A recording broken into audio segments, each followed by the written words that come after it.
It's about the last text I got from my missing friend, and it's honestly something straight out of a horror movie. A few months ago, my best friend Jake started acting a bit weird. He'd get these strange phone calls at odd hours and always looked over his shoulder like someone was watching him. When I asked him about it, he'd just laugh it off and say it was nothing. But I knew something was up. You know when you just have that gut feeling? Yeah, that was me. One night, I was chilling at home playing some games when I got a text from Jake. It was super late, like 2 a.m. The message was short and terrifying. "They found me. Run." I froze.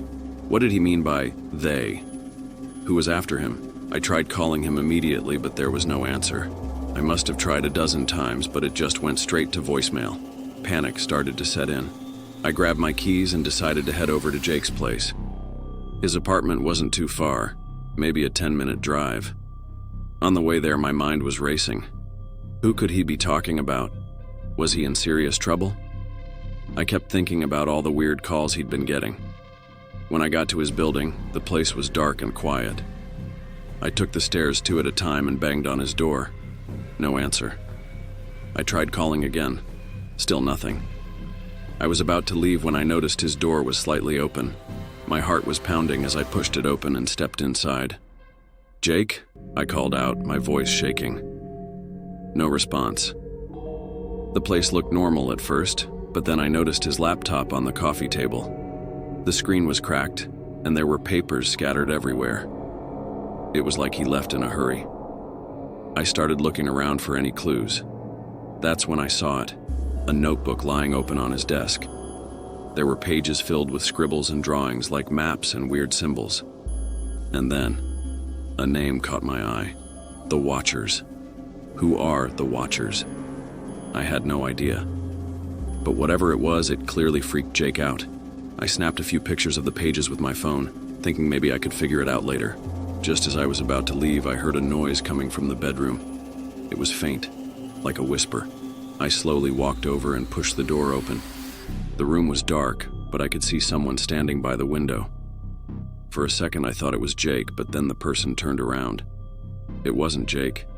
It was a man, dressed in all black with a hood covering his face. He just stared at me, not moving. My instincts kicked in, and I bolted out of there. I ran down the stairs, jumped into my car, and sped off. When I got home, I locked all the doors and windows, still shaking from what happened. I tried to make sense of everything. Who was that guy? And what did he want with Jake? I went over the photos I took of the notebook, trying to find any answers. The next morning, I went to the police. I showed them the text, the pictures, and told them everything that happened. They took it seriously and started an investigation. But as days turned into weeks, there was no sign of Jake. It was like he vanished into thin air. I kept looking into the Watchers, but I couldn't find much. Just some creepy forums and conspiracy theories. It seemed like some kind of secret group, but who knows if any of it was true. All I knew was that my best friend was gone, and I had no idea how to find him. Months later, I'm still searching for answers. I keep hoping Jake will just walk through the door or send me another text. But deep down, I fear the worst. So, that's my story.